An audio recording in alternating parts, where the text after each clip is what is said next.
Ang hirap humanap ng trabaho, lalo na kung sumingga ang sakit. Nasasaktan ako pag pinandidirihan nila ako dahil sa balat ko. Inay, ayoko na pong pumasok sa eskwela dahil tinutukso ko ng galis-galis-galis ng mga kaklase ko. Ang psoriasis ay hindi nakakahawa. Samahan natin sila sa kanilang paglalakbay at makibahagi tayo sa kanilang pang-araw-araw na pamumuhay at mga pangarap. Alamin ang tamang pangangalaga ng psoriasis tuwing ikalawa ng Sabado ng buwan, alas 3 ng hapon, dito lang sa DCJV 1458, kaibigan mo. Isang magandang hapon po sa inyong lahat at welcome sa pinakabagong palatuntunan natin dito sa DCJV, ang Living Well with Psoriasis and Chronic Illness. Ito po ay handog sa inyo ng Psoriasis Philippines o mas kilala bilang SORPHIL.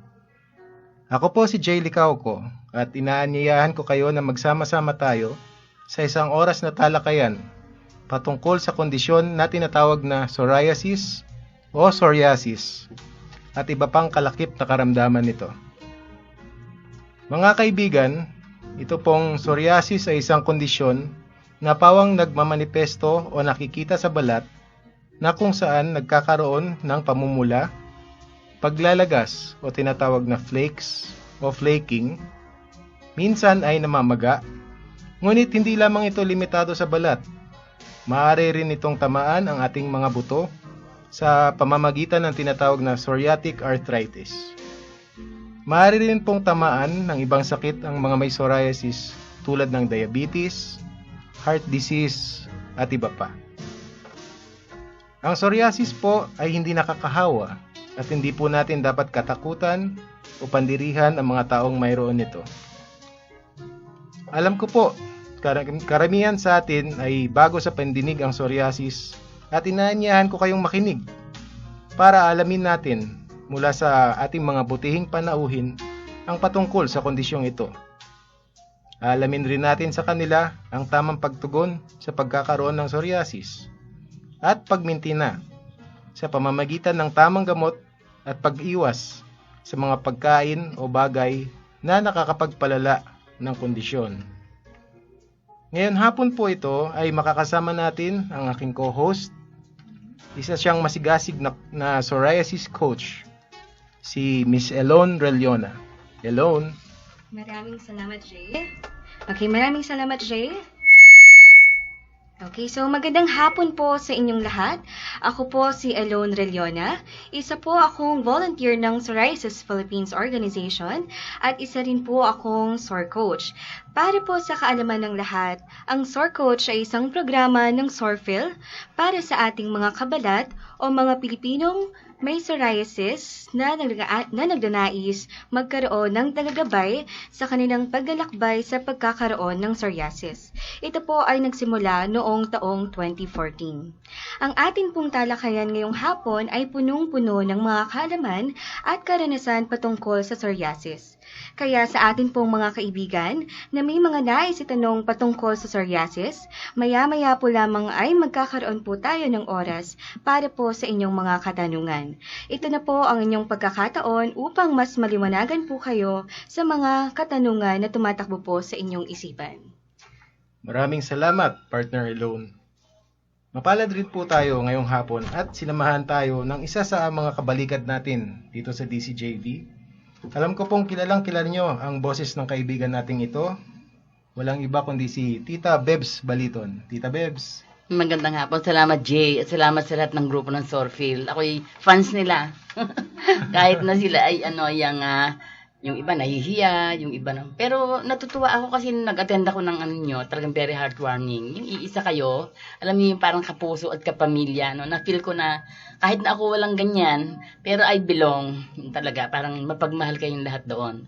Kaya naman eto ako, sasamahan ko sila sa paglulunsad at paggagabay doon sa mga meron ito. Kasi sa later on may ikukwento ako na may kasamahan ako sa office na nagtago na talaga. Hindi namin alam yan pala yan. So later on, we will find that out, along the course of our program. Sige, magandang hapon at samahan nyo kami isang oras to, Nandito po silang lahat para marami kayong malaman tungkol dito sa psoriasis. Maraming salamat po, Tita Bebs. At Partner Elone, siguro excited na silang makilala kung sinong ating mga guests, ano? Yes, okay. So, Sino ba ang una nating guest na yan? mapalad po tayo ngayong hapon dahil sa hapon ito dahil makakasama po natin ang isang batikan at tanyag na dermatologist, walang iba kundi si Dr. Vermen Veralio Rovel. Dr. Veralio. Maganda sa inyong lahat, Jay, Elon, at saka Tita Viv. Opo, magandang hapon po. At I was looking forward na magkakaroon na tayo ng ganitong programa, and it is so heartwarming na mayroon na tayo talagang sariling atin, kung sasabihin, ano? You will excuse me at pwede akong mag-mixla ng para akong si Duterte. Isaya ang alam ko. Yes po, Doktora. Hindi ako masyadong marunong Managalog, pero I think I'll try my very best para naman maintindihan ninyo talaga yung mga lahat na kailangan malalaman ninyong basic ng psoriasis. Saka, yung bagong nangyayari sa psoriasis world na napakagaling talaga. So, over the next however many minutes, I would love very much to share all of this sa inyo. Maraming salamat po, Dr. Veralio. At isa pa pong kasama natin dito sa ating programa ngayon, sa nating bisita. Walang iba po kundi ang naging sandigan at nagtataguyod ng Psoriasis Philippines o mas kilala bilang Sorphil, si Mr. Joseph De Guzman. Sir Joseph? Magandang hapon po sa inyo lahat. Happy Valentine's, Dr. Veralio. Good afternoon. Tita Bebs, magandang hapon. Magandang hapon po sa ating lahat. Ayun po. At tatanungin po natin si Sir Joseph mamaya kung bakit ba tinatag itong Sorphil, at ano ang layunin nito. Actually, kasama ko yan si Dr. Veralio. Siya yung nangulit sa akin before. Yun pala eh. Okay. At syempre, dahil Valentine ngayon, hindi ho mawawala ang ating love story for this episode. Yes. Kasama po natin ngayon ang Sore Coach of the Year, ang Psoriasis Coach of the Year, si Mr. Rickson Del Rosario at ang kanyang may bahay na si Mrs. Nori Del Rosario para alamin natin sa kanila ang love life ng isang may psoriasis. Rickson and Nori? Magandang hapon po sa lahat na nakikinig. Magandang hapon po, Dr. Veralio. Hello, Jay. magandang hapon. Magandang hapon po sa inyong lahat ng mga nakikinig. At Doktora, magandang hapon po. Magandang hapon din ulit. Okay. Ang unang tanong natin kay Dr. Veralio, Dr. Veralio, para po sa ating mga kababayan na ngayon lang narinig itong psoriasis, ano po ba ang kalagayang ito at paano po ito nakukuha? Primero, ang kalagayan ng psoriasis is bigla mo na lang makita, kung ikaw yung pasyente, bigla mo makita na may mapula sa balat na unlike sa pimples na after a couple of weeks nawawala. Ito hindi nawawala. Instead, over time, kumakapal, nangangaliskis, at namumula lalo. So, tatatlo ang tinitingnan namin na characteristics sa psoriasis. The redness, the thickness, at the scaling.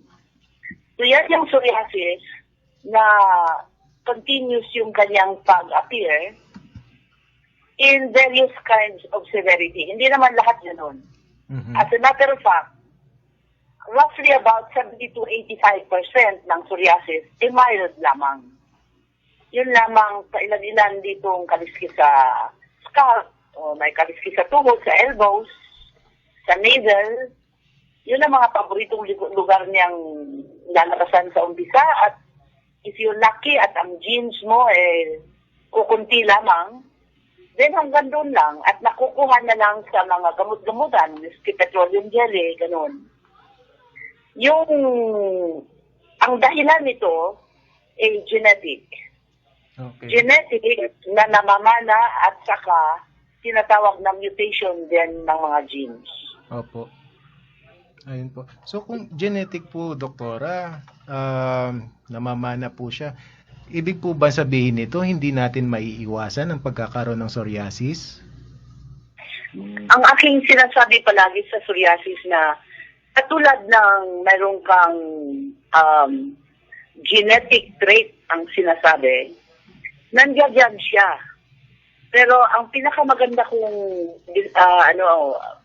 parang description sa gene, nandiyan parang pilot light ng oven, nandiyan siya talaga.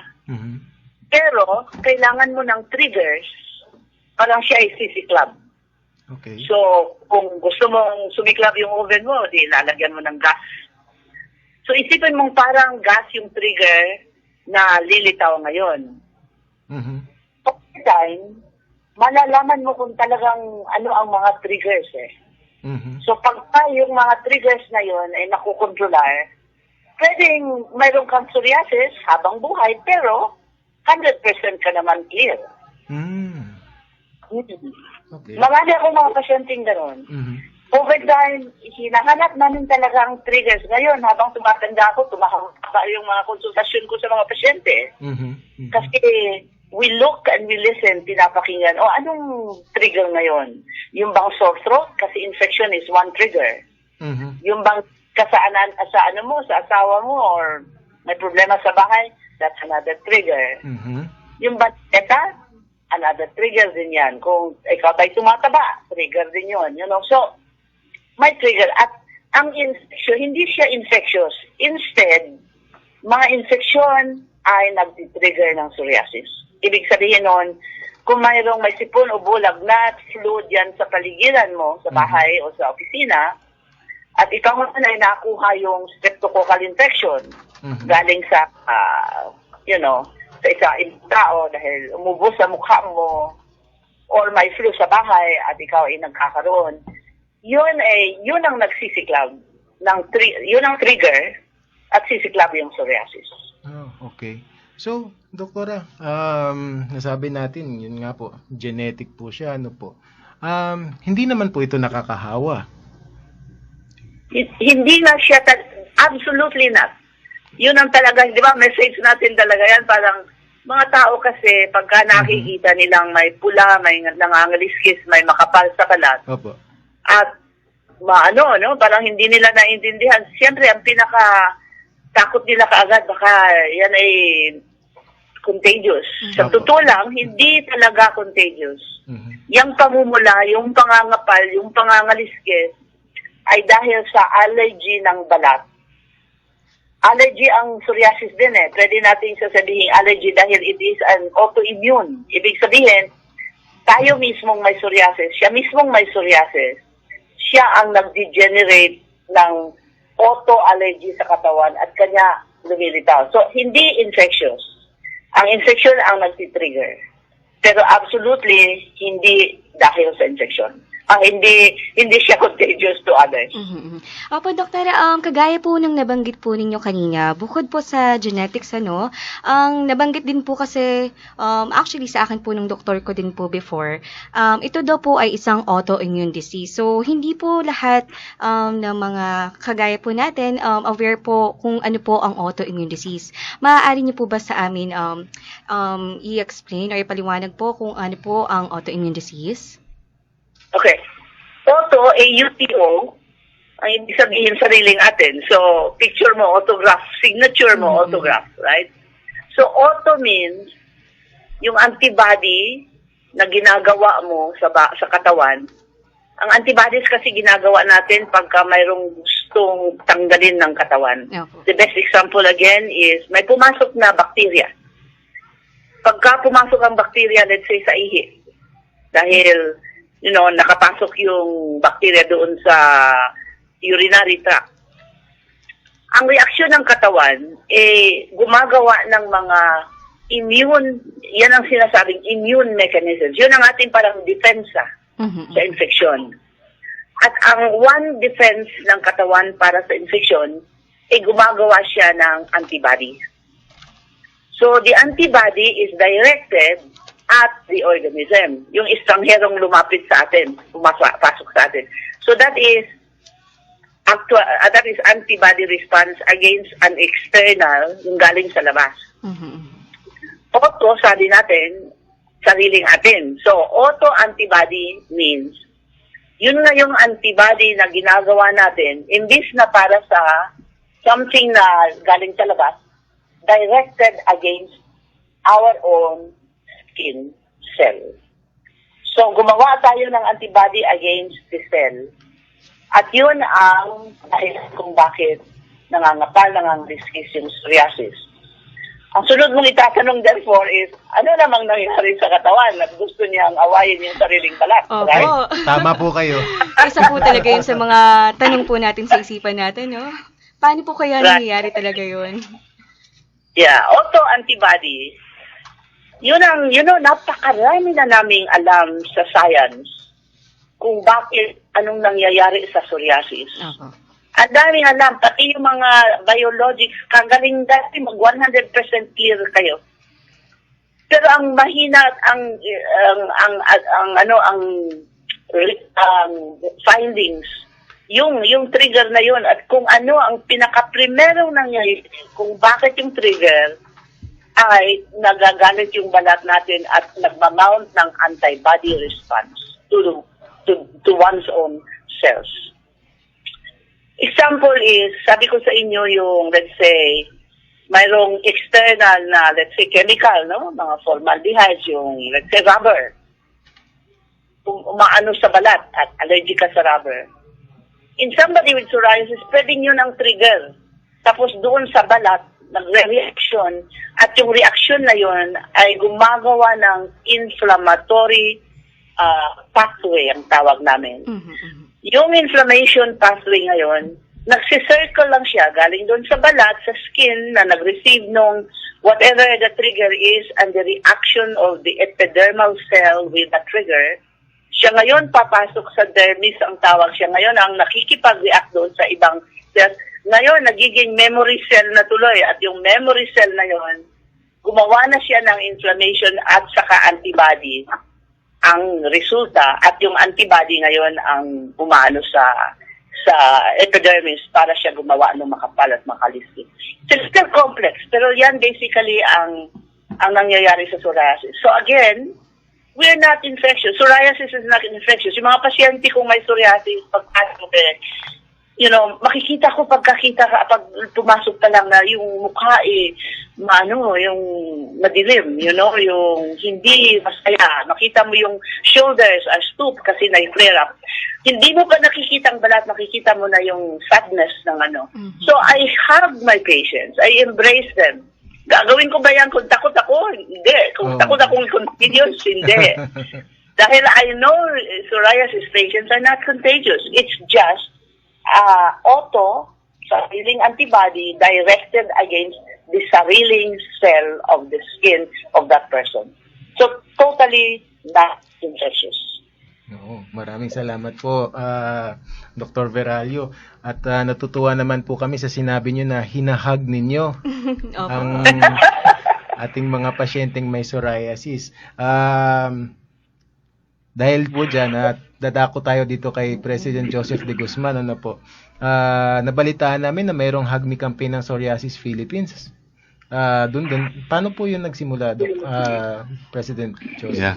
Nag-start yan doon sa mga kaibigan natin, mga volunteers natin, mga director sa pelikula. Sabi nila, hugging is the most physical manifestation daw, na para ipakita sa tao na hindi tayo nakakahawa. So, ang ginawa natin, nag-invite tayo ng mga popular celebrities. We asked them to hug us sa harap ng mga media para maipalabas sa mga TV, sa mga maipakita sa dyaryo, mabasa ng mga tao, mapanood ng mga tao na hindi talaga tayo nakakawa dahil niyayapos tayo ng mga artista, mga celebrities. So, doon nagsimula yon hanggang sa kinopya na yan ng South, nakarating yung campaign na yan, kinopya ng South Africa, hanggang Latin America.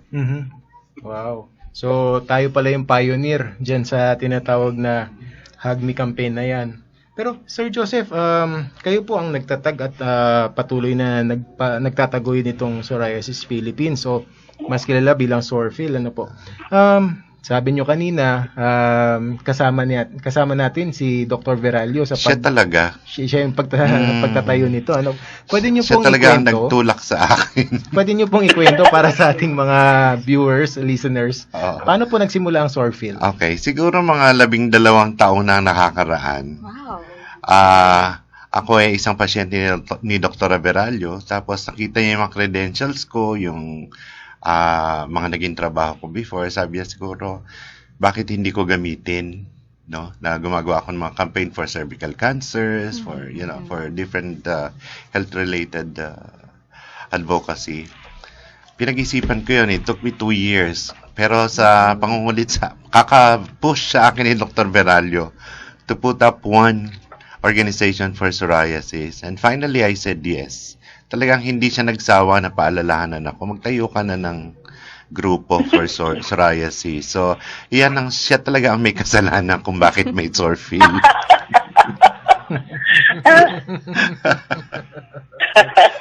Joseph, ha? Sa totoo lang, pwede ba akong marinig nito ng taong bayan? Yes. Alam po, ang laki-laki ng utang na loob natin ng buong mundo, kung hindi lang sa Pilipinas, kay Joseph. Dahil nung finally sumagot siya, sabi niya, sige na nga, gagawa tayo ng Sorfil. Within a year, nasa international na siya. Siya ng board of directors. Ang bilis talaga at ang galing. Pagkatapos yung mga programa na ginagawa niya dito, yun, Hug Me campaign, isa lang, ginagaya ng iba. Yung mga retrato, yung mga video, binadala abroad, Pagkatapos dito pa sa Pilipinas, kung ano na yung mga napapagawa niya, parang tayo, mayroon ng disability card. Napakalaking tulong talaga sa mga psoriasis patients worldwide and here in the Philippines. So, maraming salamat sa iyo, Joseph. Maraming salamat po kay Sir Joseph. Yes, we're very thankful dahil sobra-sobra po yung effort po niya, sa pagpapatupad po ng mga anong tawag dito? Yung mga karapatan po natin, pinaglalaban niya po yun. So, yun po yung gusto ko po sana itanong kay Sir Joseph So, ano po ba yung inspirasyon po ninyo at patuloy po kayo na nakikipaglaban po para sa karapatan po ng kapwa po natin mga PWD? And without, siguro isa sa mga naging inspirasyon ko na pinaghugutan ko ng lakas, siguro, siyempre yung doktor ko, dahil kung siya nga walang psoriasis, pero yung napaka-passionate niya sa pagtulong sa mga may psoriasis.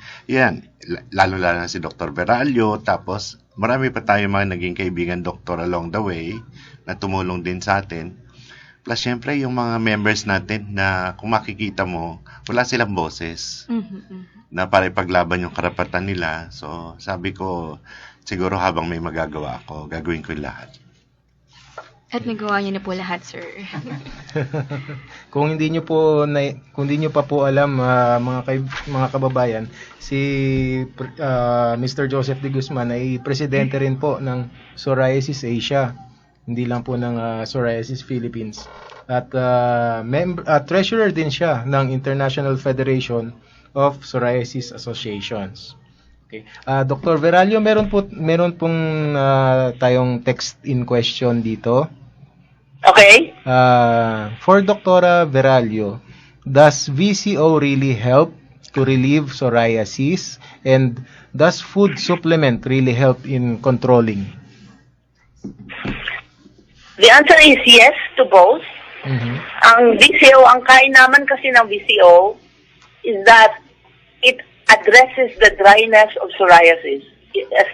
We did a study that's published, several now coming from the Philippines that I published, that the emollient, yung pagkalangis niya, is a good moisturizer sa psoriasis. Number 1 yon. The second reason why the coconut oil is superior to any other, for me, oil or moisturizer, siya mismo dapat ang primerong ilagay sa balat, is because in addition to being a moisturizer, again, this was a study that we did, 6 years ago, and alam mo, hanggang ngayon, ang daming humihingi ng mga copies ng mga articles na ito.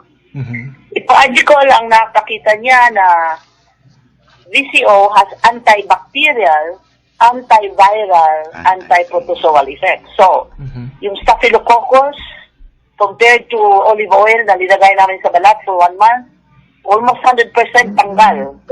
Sa olive oil, mga 50% lamang. So, second na yon, moisturizing effect. Pangatlong effect ng psoriasis is as an anti-inflammatory. At bakit anti-inflammatory siya? Porque yung kanyang fatty acids na tinatawag, pagka ilinalagay sa balat coconut oil, nagbi-breakdown siya, yung oil na yon, into fatty acids. Yung fatty acids no yon ng coconut oil are stable. Ano ibig sabihin ng stable? Kumpara mo dito sa mga olive oil, argan oil, kung ano-anong mga mahal na oil dyan. All those oils are long chain and unsaturated. So, ang bilis nilang mag-breakdown sa balat. Yan sa coconut oil, hindi nag-breakdown. Instead, number 4, so yun, maganda yun as an anti-inflammatory, therefore, when it's on the cell.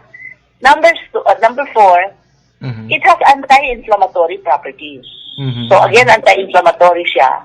Kasi marami siyang antioxidant at saka pro-oxidants ang tawag. Alam mo kasi yung panahon, ang mga studies have shown taking those vitamins is really not that important. And I'll get to that if you ask me questions.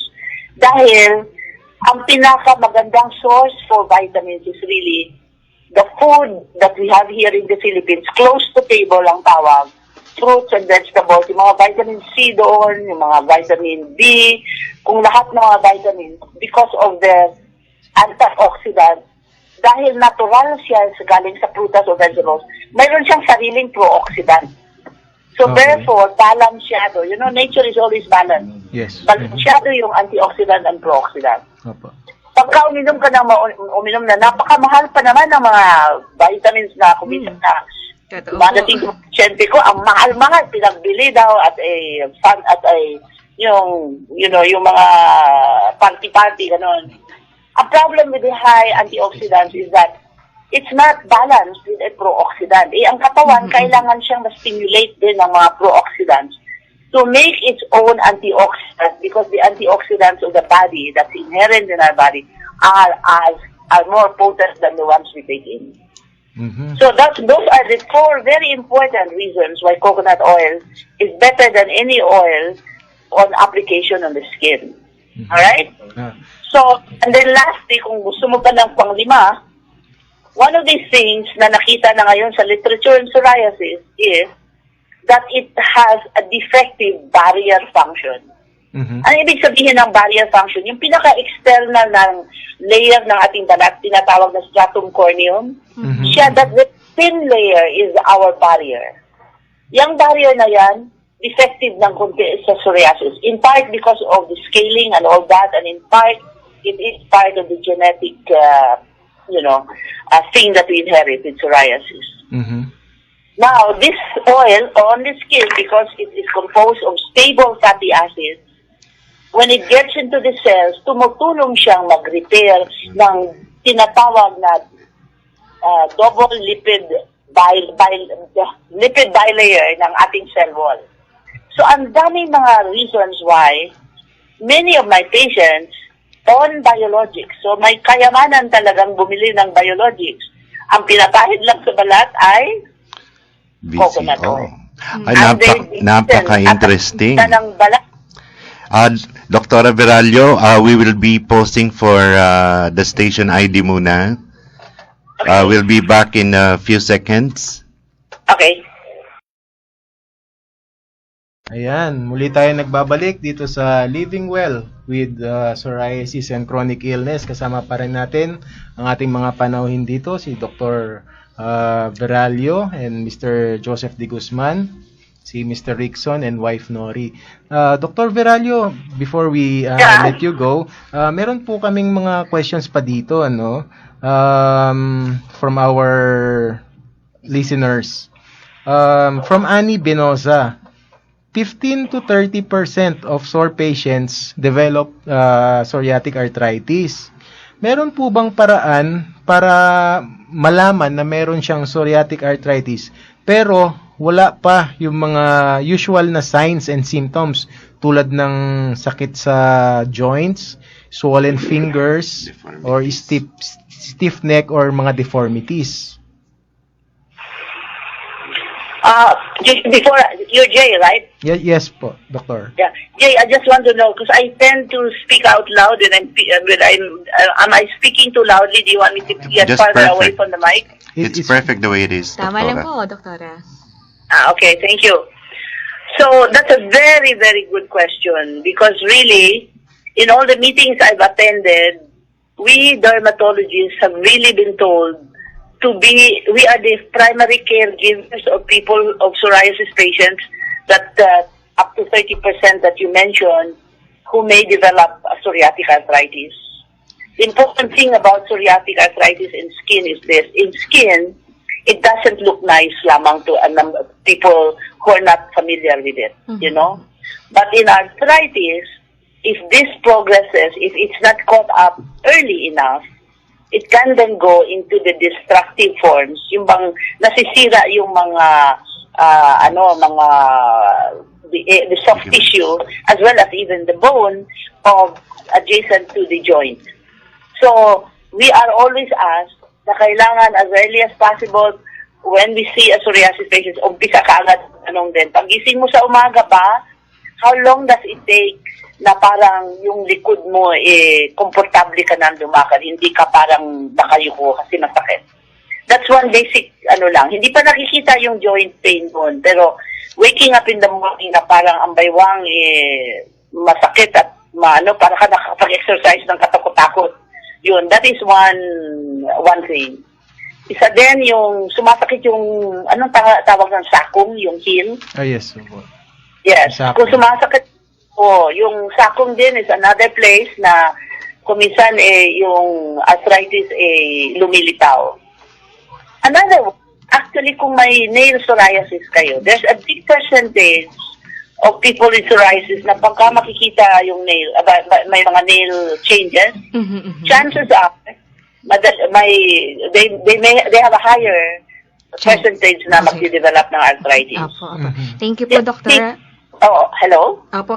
Doktora, sorry po, bago po namin kayo let go, yun po, last question na po, mayroon po kasi kaming mga kabalat na nireresetahan po ng, for example, ng isang gamot po ng kanilang derma, then effective po ito sa kanila. But, kapag nireseta naman po yun sa ibang may psoriasis din po, hindi na po ito ganun ka-effective. So, ang tanong po, Doktora, meron po ba tayong medical na explanation po kung paano po yun nangyayari? Thank you. I'm so glad you asked that. I want to have a few more minutes on this and then I'll break off already. Dahil this opens up the subject of research on psoriasis among Filipinos. I'm very passionate about this now. As a matter of fact, nag-umpisa kami ng tinatawag na Dermatology Foundation. Sorry po. Please continue. Dermatology Foundation of the Philippines, na ang aming vision is to develop among yung mga bagong dermatologists, yung mga bagong graduates na makikita mo by passion din sa research. Papadala namin sila sa Amerika o sa Europe or other centers na makaka-learn sila ng tinatawag na genetics and molecular studies. Hindi lang sa psoriasis, pero kasama na ang psoriasis. Pagbalik nila sa Pilipinas, sila na ngayon ang aming tutulungan naman na makakapag-pasok sa mga places na may mga genetics testing, like UP Diliman has it, NIH has Institute of Genetics, pati sa Los Baños and other places. Kasi nandyan sila pero hindi nila nakikita na ang dermatology pwedeng pumasok pala at gumawa ng ano. At anong importante dito sa genetic studies ng psoriasis sa Pinoy talaga. Hanggang ngayon, yung lahat ng mga studies na aking kinuquote sa inyo ay gawang abroad. Kunti lang ang ginagawa sa balat Pinoy. Ang genes natin kaiba. You know, abroad, yung genetic studies nila have already identified some major ones at saka some tinatawag nilang 40 susceptibility loci. At ang anong importante dyan, when this gets going, even the medication, mape-personalize na. Parang personalized treatment of psoriasis. Dahil malalaman natin, okay, dito ang mayroon ka na gene. Para sa gene na yan, magre-respond ka sa Stelara pero hindi ka magre-respond sa kung ano-anong iba. or ang psoriasis mo, bata pa lang yung, maliit pa lang, magkakaroon na ng psoriasis. Or, ito, prone ka sa infection. These will all be predicted by the genes. Pero hindi ito yung genes na napakamahal na pupuntahan dyan sa somewhere in Makati na napakamahal. Those don't mean anything. So please, if you know anybody nagpagawang ganon, sabihin Dr. Veralio, wala daw meaning yan. You wait until the genes are really worked out for the Filipino. So that's my last thing is, to those who are listening to this, those who have some extra money, or even if you have 10 pesos or 15, or on your birthday you want to give 100 pesos, whatever, to the Dermatology Foundation of the Philippines, please donate. We are accepting this donation in behalf of 5 of us who started this, who are very passionate about Philippine dermatology. Dr. Jacinto, Dr. Hamora, Dr. Lonabel Encarnacion, at saka si Dr. Roberta Romero. We have started this because we feel the Philippines has to have its own research on our skin with psoriasis. That's the answer to that question. Sorry, it came too long. Maraming salamat po, Dr. Veralio. Yes po, Doktora, sa inyong time. At sa inyong oras at expertise. Sinishare niyo po ang inyong expertise sa ating mga kababayan. Lalo na po ang... Walang anuman. Ayun po. At sana po ay makapiling namin kayo ulit sa susunod na mga pagkakataon. Anytime, Jay. Okay. Thank you po, Dr. Thank you so much po, Doktora. Thank you, then. Happy Valentine to all. Happy Happy Valentine's. Okay. Ayun. At mga kaibigan, nakasama natin si Dr. Vermen Veralio Ruel, isa sa mga pinakatanyag na dermatologist sa ating bansa ngayon. Sir Joseph, tuloy natin yung kwentuhan natin kanina. Ano po? Sabi ninyo, naitaguyod natin ang Psoriasis Philippines. Ano po yung naging layunin nito, Sir Joseph, para po mapagbuklod-buklod ang mga members? Ano po? Ang unang layunin kasi niyan is, nung tinatayo ko yung Sorfil, wala akong kilalang merong psoriasis bukod sa akin. So, napakalungkot nung parte ng buhay ko na yon na wala akong makausap, wala makashare kung ano yung dinaranas, kung gaano kahirap ang may psoriasis, kung ano yung aking aspirations, ano yung aking mga gustong mangyari sa buhay. So, isa-isa kong hinanap yan sa different sites sa Yahoo groups. Finally, after siguro mga ilang buwan, may 5 sumagot na ang pinopost ko kasi doon, meron mga Pilipino dito na may psoriasis, please contact me, ito yung number ko. So, nung nakabuo kami ng 5, nagtayo kami ng webpage sa Yahoo group. It's called Psoriasis Philippines. So, after siguro, bumilang na naman kami ng ilang buwan bago kami naging 20. Mabagal siya lumaki unti-unti.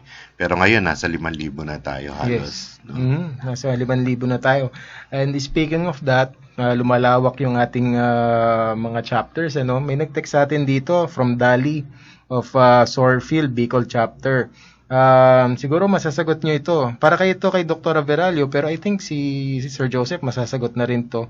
Ilang % po ba ang possibility na mamana ng anak niya ang psoriasis? Ayon sa mga pag-aaral, kung ang isang parent merong psoriasis, there is a 15 to 25% chance na magkaroon ng psoriasis yung anak niya. Now, kung pareho silang may psoriasis, between 25 to 40 hanggang 50%. Of course, that is not a full proof, no? Dahil kasi may genetic predisposition ang psoriasis. Pwede itong lumaktaw ng lahi kahit parehong magulang niya may psoriasis. Pwedeng lumaktaw ng ilang henerasyon yan kahit 3-4 na henerasyon. So, dapat pala walang ikatakot ang mga magulang na may psoriasis na may papasa sa kanilang mga anak. Rickson, naging factor ba yon nung naging di nakilala mo si Nori at naging mag-asawa kayo, naging factor ba yun? Yung natakot ka na magkakaroon ng psoriasis ang iyong anak?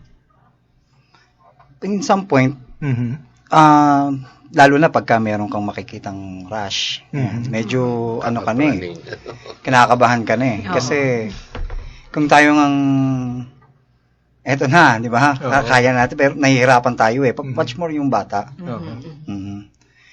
Laging papasok sa isip mo, bad kaya sana wag na lang. Kung kumbaga, natitiis mo na sabi ko nga, kung tutubo sa kanya, Siguro sa akin na lang. Kasi ando na eh. Huwag na lang sa kanila. Jay, siguro, ito napaka-interesting kasi, no? Si Rickson kasi may psoriasis, no? Yes. Si Nori, wala, no? Karamihan kasi sa ating mga members, parang nalulungkot sila dahil baka hindi na sila magkaroon ng mapapangasawa dahil may psoriasis sila. So, doon nag-umpisa yung lungkot nila, even the suicidal ideation, no? So, siguro, baka may masabi ka na, no, na paano naka-apekto sa'yo yung psoriasis sa iyong paliligaw? Kay Nori. Paano ba kayo nagsimula? Ang tanong pala Coach Rickson is, may psoriasis na po ba kayo before po ninyo makilala si Miss Nori? Meron na. Kaya lang, not diagnosed. Kasi, spots lang siya eh. So, kaya siyang itago. Sa babaw ng paa, sa binti. So, pag nakamedyas ka naman, hindi naman yung kita.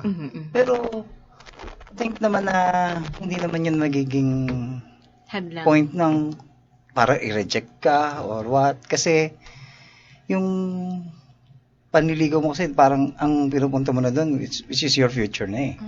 Diba? So, dahil lang ba doon, parang magkakaroon ka na ng conflict. Then, kung hindi mo tinry, so, yun na yun. Yun na yun. Wala na. Si Nori kaya, baka meron ka message doon sa mga girlfriend o boyfriend na may mga psoriasis, paano mo siya hinahandle? Pag nag-flare up siya, anong ginagawa mo? Ano lang, alaga lang talaga. Tapos, syempre yung likod naman nila, hindi nila abot. Kaya kailangan ng suporta talaga. Wow, napaka-sweet. At saka monitor nyo din yung diet. Talagang importante yung diet. Sira nga. At saka kailangan ma-motivate mo na yung kasi laging mawawala ng pag-asa. Lalo pagka flare up, yun talaga. Talagang dapat lagi mong papaalala na gagaling din. Ganun. Galing.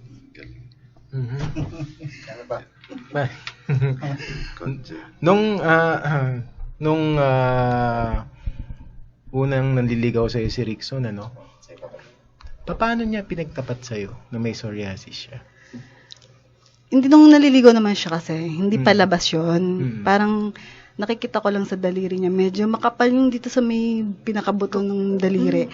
Makapal yung balat niya doon. Siyempre, pag nahahawakan, mabi ko, bakit ang kapal? Oo, pero hindi pa niya alam yun na gano'n. Nito lang, noong pangatlong anak na namin, saka yung naglabasan na yung mga yun, talagang nagpa-check up na siya noon. Kasi dati kala namin, lang siya yung mga ganun, skin allergy lang. Paano mo siya natanggap? Natanggap mo ba siya agad? Hindi naman kasi ako tumitingin sa physically. May forever. Dobleng swerte na yan, Coach Rickson. Ang wanda ko naman tinitingnan kasi yung kung matalino, may sense of humor, gano'n. Wow. I'm sure nandun lahat kay Rickson. Lahat nasa kanya na. Okay, so aside po sa inyo, syempre meron kayong mga kaibigan, pamilya, or mga kamag-anak. Paano po ba nila natanggap yon on both side kay Miss Nori and kay Coach Rickson? Paano po nila yon natanggap? Sa mga friends ko, then, di ba, maraming barkada eh. So, parang yung kung paano mo lang siya i-brought up sa kanila.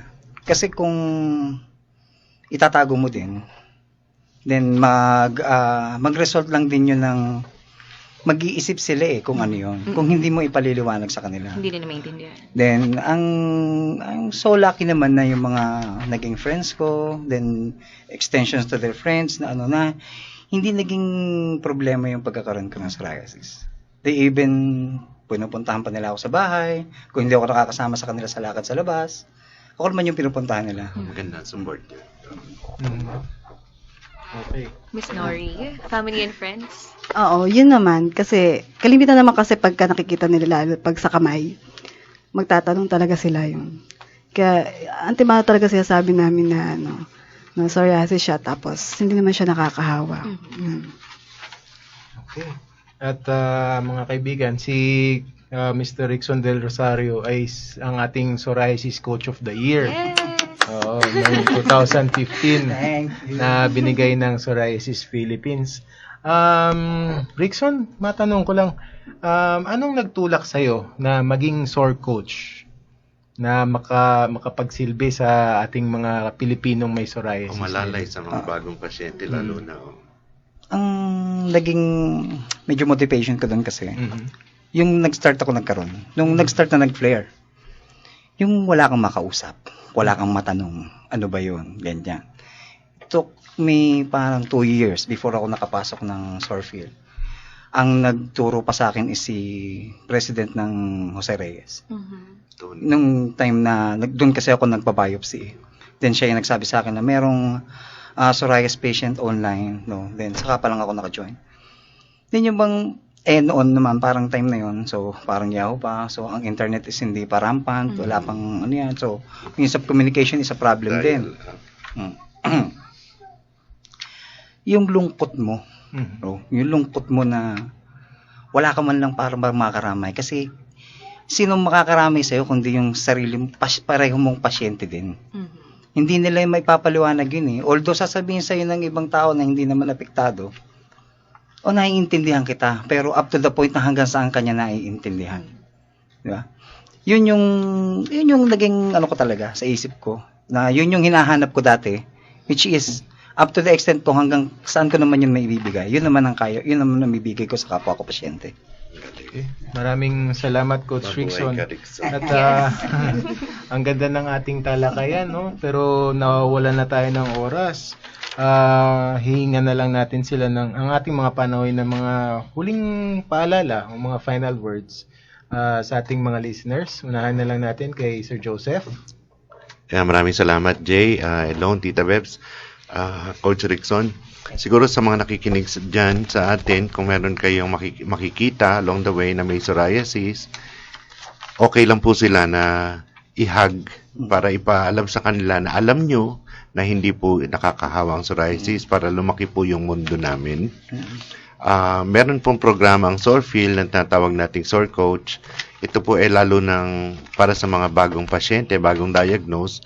Kung gusto nyo maintindihan lalo ang sakit nyo, itong mga pasyenteng ito na tinatawag nating Sor Coach, nag-aral po sila, tinuruan ng mga batikang dermatologists, rheumatologists, mga life coaches. Handa po silang umalalay at umantabay sa inyong paglalakbay sa psoriasis.